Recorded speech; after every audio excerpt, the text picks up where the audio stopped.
Europe 1, il est 8h35, l'heure de la revue de presse. Avec Natacha Polony. Bonjour Natacha. Bonjour Thomas, bonjour Julie, Bonjour. bonjour à tous. Ce matin, une de vos journaux, la 5e République, meurt un peu plus avec la mise en examen d'un ancien président, le Berry républicain. Sarkozy en garde à vue, une première, et oui. Le Monde, Sarkozy, les raisons d'une garde à vue. Ni ce matin, la garde à vue qui fait mal. Le Figaro, Sarkozy, l'onde de choc. Aujourd'hui en France, la colère de Sarkozy en garde à vue. Le Courrier Picard, une casserole de plus pour Sarkozy. Libération. Peut-il revenir ?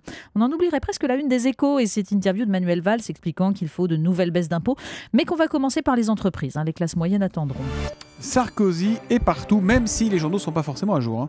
Oui, alors on n'est pas submergé par la compassion des éditorialistes ce matin. Bon, d'abord parce que tous soulignent quand même l'effet d'accumulation. Le Parisien représente ça en fait par un amas de nuages au-dessus de la tête de l'ancien président. Big Malion, les sondages de l'Élysée, Karachi, la Libye. Je ne vais pas les citer tous, je ne voudrais pas retarder le journal de 9h. Mais la question du jour, bien sûr, se résume en 2 mots. Justiciable ordinaire ?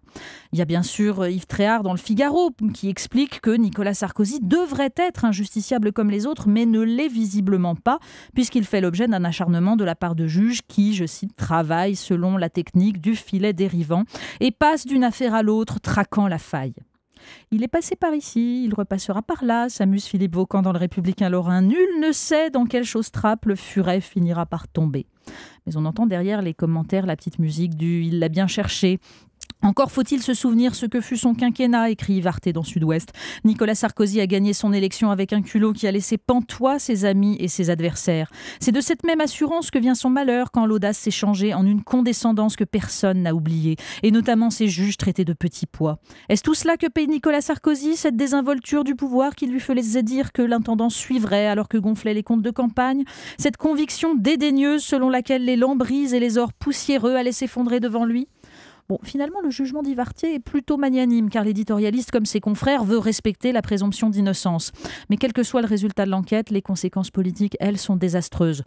Non pas que qui que ce soit regrette une éventuelle remise en cause du retour annoncé, mais la justice, écrit Thierry Borsat dans Le Parisien, doit dire rapidement une bonne fois pour toutes si l'ancien président a ou non respecté la loi, parce que ce feuilleton judiciaire éclabousse tout le pays, en faussant même involontairement les règles du jeu politique. Dans La Voix du Nord, Olivier Berger rêve d'un nettoyage pour éviter aux électeurs de tourner leur regard vers Hénin Beaufront. Un peu tard.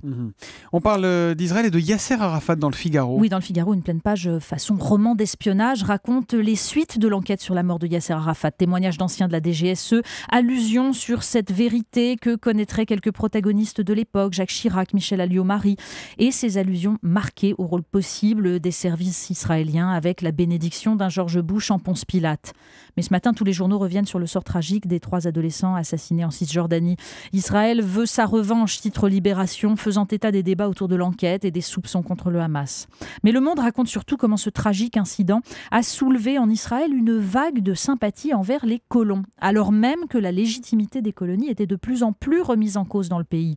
Une bonne affaire pour le gouvernement Netanyahou et sa politique de soutien à la colonisation. Un nouveau risque de déstabilisation pour le Fatah qui doit assumer les répressions. Bref, une nouvelle preuve que les tragédies servent les extrémistes des 2 camps. Vous nous posez à présent les vraies questions auxquelles on peut réfléchir sur la plage, par exemple. C'est ça, vous craignez de vous ennuyer cet été ? Eh bien, Science et Vie a pensé à vous avec un numéro questions-réponses. Je vous le conseille quand même si vous n'avez pas peur de vous ennuyer. Ça répond à des interrogations existentielles. Pourquoi y a-t-il plus de gauchers que de droitiers ? Pourquoi nos oreilles se bouchent quand on bâille ? Mais pas pendant la matinale d'Europe 1, bien sûr. Et d'autres plus cruciales. Que sait-on de la pollution au plastique des océans ? Ce fameux 7e continent. Alors, il y a aussi la revue Le 1 qui lui consacre son numéro cette semaine. Le plastique, serial killer des océans. Une zone grande comme 6 fois la France. Et surtout, seulement 0,5% du plastique qui se dégrade naturellement. Le reste atterrit dans l'estomac des poissons et dans le nôtre. Alors, pensez-y sur la plage cet été. Avant d'aller se baigner, il y a plus de droitiers que de gauchers, on est d'accord.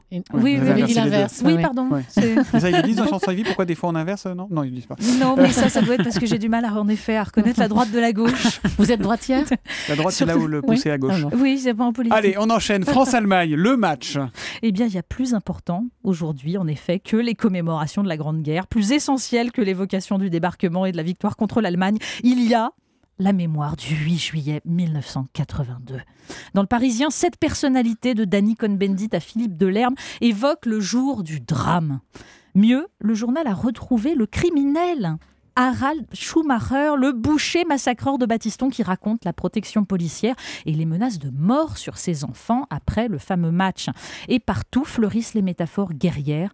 Le foot, visiblement, n'est pas un jeu. Et une preuve que le foot n'est pas un jeu, peut-être ? Ah oui, il y en a une, en tout cas ça réveille les vieux réflexes. Le site Pop & Sport publie une statistique. Quand l'Allemagne joue, l'usage du mot nazi est décuplé sur Twitter. Au moment du but allemand contre l'Algérie, la fréquence est montée à 15 par seconde. Ça donne le vertige, non ? Alors pour vous remettre, vous regardez l'article à côté, sur le même site Pop & Sport, les statistiques sur la lingerie que portent les femmes en fonction de leur amour ou non du ballon rond. Je vous jure, ça existe.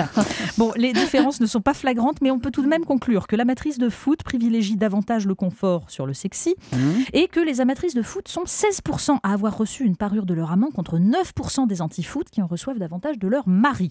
Moi, j'ai 3 hypothèses. Soit elles ont plus d'amants, les amatrices de foot, soit elles sont plus souvent célibataires, soit même, on peut aller plus loin, la femme non mariée aime le foot parce qu'en fait, elle cherche un homme parmi les supporters de foot. Bon, la vraie conclusion de tout ça, c'est que le foot n'est pas seulement générateur de mythes collectifs, mais aussi de bêtises insondables. La revue de presse de Natacha Polony tous les matins à 8h35 sur Europe 1.